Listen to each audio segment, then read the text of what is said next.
అయితే ఒక మనిషి భోజనం చేయకుండా ఉంటే ఏమవుతుంది? ఆహారం మానేసి చరిత్ర సృష్టించిన వాళ్ళు ఎంతమంది ఉన్నారు? అసలు నిరాహార దీక్ష అనగానే ప్రభుత్వాలన్నీ ఎందుకు భయపడతాయి? ఒక వ్యక్తి ఆకలితో పోరాడితే ఒక రాష్ట్రం ఎట్లా పుడుతుంది? మరో వ్యక్తి 16 సంవత్సరాలు నిరాహార దీక్ష చేస్తే ప్రపంచం అంతా ఆయన వైపు ఎందుకు చూసింది? ఇప్పుడు లడఖ్ ఉద్యమకారుడు సోనం వాంగ్చుక్ కూడా తన డిమాండ్ల కోసం చేపట్టిన నిరాహార దీక్ష నిన్న మొన్న విరమించారు. కానీ ఇది భారతదేశంలో ఇది వాంగ్చుక్ లాంటి వాళ్ళది ఫస్ట్ కాదు. ప్రపంచ చరిత్రలో, దేశ చరిత్రలో కొన్ని నిరాహార దీక్షలు అనేవి ప్రభుత్వాలనే కదిలించినాయి. కొన్ని రాష్ట్రాల పుట్టుకకు కూడా అవి కారణమైనవి. మరికొన్ని చట్టాలను మార్చే స్థాయిల ప్రజా ఉద్యమాలు సృష్టించారు. ఆ కథ ఇప్పుడు తెలుసుకుందాం. భారతదేశంలో నిరాహార దీక్షలకు ఎందుకంత ప్రాధాన్యత వచ్చిందంటే, ఫస్ట్ తీసుకుంటే భారతదేశంలో కేవలం భోజనం మానేయడం కాదు, ఇది ఎవరిని కొట్టకుండా, తిట్టకుండా, ఎటువంటి ఆయుధాలు ఉపయోగించకుండా ప్రభుత్వాన్ని ప్రశ్నించే ఒక అహింసా మార్గం. మనకు తెలుసు, ఫస్ట్ అహింస అనగానే గాంధీ గారు గుర్తొస్తారు. మహానుభావుడు మన మహాత్మా గాంధీ గుర్తొస్తారు. మహాత్మా గాంధీ నిరాహార దీక్షలు ఒక్కసారి రెండుసార్లు కాదు, ఆయన జీవితం అంతా నిరాహార దీక్షలు చేస్తూనే ఉన్నాడు. స్వాతంత్ర ఉద్యమంలో అనేక సార్లు ఆయన ఉపవాస దీక్షలు చేశారు.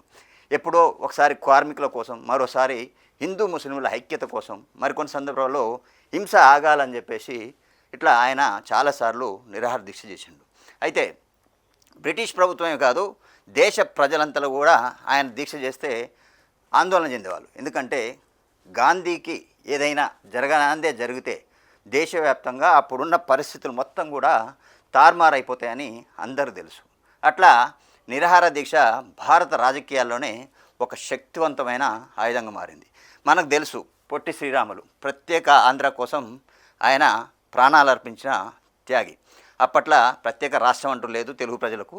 మద్రాసు రాష్ట్రంలోనే ఉండేవాళ్ళు మనం అందరం కలిసి. అప్పుడు ప్రత్యేక ఆంధ్ర రాష్ట్రం కావాలని పొట్టి శ్రీరాములు 1952లో అక్టోబర్లో నిరాహార దీక్ష ప్రారంభించిండు. రోజులు గడిచినాయి, 10 రోజులు, 20 రోజులు, 40 రోజులు, 50 రోజులు అయినా ప్రభుత్వము ప్రత్యేక ఆంధ్ర ఇవ్వడానికి స్పందించలే. కానీ 58 రోజులు గడిచిన తర్వాత మహానుభావుడు ఆకలితో ఎంత తెలీదు. అట్లా 58 రోజులు గడిచిన తర్వాత 1952 డిసెంబర్ 15న పొట్టి శ్రీరాములు ప్రాణాలు కోల్పోయారు. ఆ వార్తతో రాష్ట్రం అంతా కూడా అట్టుడికిపోయింది. ఆ దెబ్బతోని ప్రభుత్వం వెనక్కి తగ్గింది. 1952లో అక్టోబర్ 1న ప్రత్యేక ఆంధ్ర రాష్ట్రం మనకు ఆంధ్ర ఏర్పడింది. ఒక వ్యక్తి ప్రాణాన్ని పణంగా పెట్టి ఒక రాష్ట్రాన్ని సాధించిన అరుదైన ఉదాహరణగా పొట్టి శ్రీరాములు జీవిత చరిత్రను తీసుకోవచ్చు. అట్లాగే ఇరోం షర్మిల తెలుసు కదా. ఇరోం షర్మిల ఆవిడ్ని అందరూ కూడా ఉక్కు మహిళ అనేవారు. ప్రపంచంలో ఉన్నటువంటి పత్రికలన్నీ ఆమె గురించి రాసాయి. ఆవిడ కూడా సుదీర్ఘ నిరాహార దీక్ష చేసింది. 2000 ఇయర్లోనే మణిపూర్లో అక్కడ అమల్లో ఏఎఫ్ఎస్పి అనే ఒక చట్టం ఉండేది. ఆ చట్టం ఏంటంటే, ప్రభుత్వం ఏదైనా ప్రాంతాన్ని ఇది డిస్ప్యూటెడ్ ఏరియా అని ప్రకటించింది అనుకోండి, అక్కడ ఉగ్రవాదాన్ని అణచివేయడానికి, ఒక సాయుధ తిరుగుబాటును నియంత్రించడానికి ఏం చేసేదంటే సైన్యానికి ఫుల్ రైట్స్ ఇచ్చేవి. అక్కడ ఇక ఏ అధికారాలు, చట్టాలు పనిచేయవు. వాళ్ళు సైనికాధికారులు ఏం చేస్తే అది. అట్లా ఆవిడ ఒకరోజు, నెల కాదు, ఒక సంవత్సరం కూడా కాదు, ఏకంగా 16 సంవత్సరాలు, వినండి, 16 సంవత్సరాలు ఆమె స్వచ్ఛందంగా ఏ ఆహారం తీసుకోలేదు. లాస్ట్కి ఇట్లా ముక్కులో పైపేసి ఆవిడ పోషకాహారాన్ని అందించిన రోజులు ఉన్నాయి.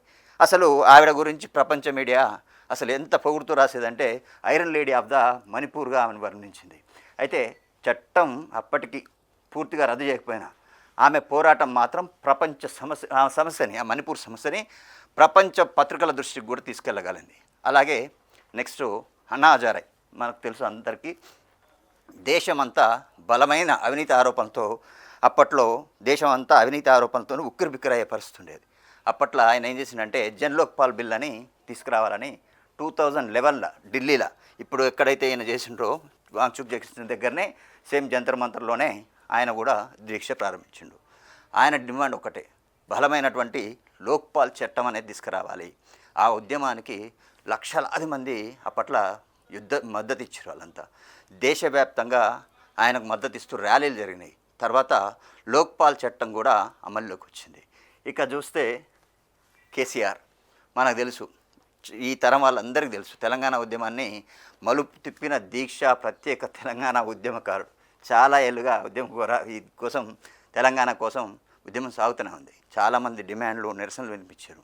కానీ 2009 నవంబర్ 29న కల్వకుంట్ల చంద్రశేఖరరావు టీఆర్ఎస్ ఇప్పుడు మాజీ ముఖ్యమంత్రి నిరాహార దీక్ష చేసిండు. రోజులు గడిచే కొద్దీ కూడా తెలంగాణ అంతా కూడా ఉద్యమాలతో మారుమోగిపోయింది. విద్యార్థులు, ఉద్యోగులు ప్రతి ఒక్కరూ తెలంగాణ కావాలనే ఒక బలమైన దీక్షతోని ఆయనకు మద్దతు ఇచ్చారు. అందరూ ఉద్యమాలకి దిగారు. చివరికి 2009 డిసెంబర్లో కేంద్ర ప్రభుత్వం తెలంగాణ ఏర్పాటును ప్రకటిస్తామని చెప్పేసి ప్రకటించింది. ఆ తర్వాత మనకు మీకు తెలిసిందే 2014లో జూన్ 2న ప్రత్యేక తెలంగాణ ఆవిర్భవించిన సంగతి. ఇప్పుడు సోనం వాంగ్చుక్ తెలుసు మీ అందరికి, నిన్న మొన్న చేస్తుండు. హిమాలయాల ఒడిలో ఉన్నటువంటి ఆ లడఖ్ ప్రాంతానికి ఒక ప్రత్యేక రాజ్యాంగమైన రక్షణ కావాలి. ఆ ప్రాంతంలో ఎప్పుడు హింస అట్టుడిపోతుంది, అలాగే ఉద్యోగాలు లేవు, భూమి లేదు, పర్యావరణ పరిరక్షణ లేదు. వీటన్నిటిని డిమాండ్లతోని సోనం వాంగ్చుక్ నిరాహార దీక్ష చేపట్టారు. ఆయన ఉద్యమం లడఖ్ సమస్యలను దేశవ్యాప్తంగా చర్చకు తీసుకొచ్చింది. ఇటీవల ఆయన తన దీక్ష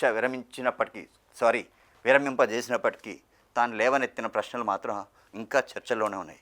ఒక బుల్లెట్ ఒక ప్రాణాన్ని తీస్తుంది, కానీ ఒక నిరాహార దీక్ష కొన్నిసార్లు ప్రభుత్వ నిర్ణయాన్ని తలను కూడా వంచగలదు, కొన్నిసార్లు చట్టాన్ని తీసుకురాగలదు, మరి కొన్నిసార్లు ఒక కొత్త రాష్ట్రాన్ని సృష్టించగలవు, ఒక్కోసారి ఒక రాష్ట్రాలను పుట్టించవచ్చు. ఇలా పొట్టి శ్రీరాముల నుంచి, ఈరోం షర్మిల నుంచి, అన్నా హజార్ నుంచి, కేసీఆర్ నుంచి, సోనం వాంగ్చుక్ వరకు భారత స్వాతంత్రంలో ఎన్నో నిరాహార దీక్షలు జరిగినాయి. ఇవి కేవలం నిరసనలు కాదు, చరిత్రను తిరగరాసేటటువంటి నిరాహార దీక్ష మౌన వ్రతాలు అవి.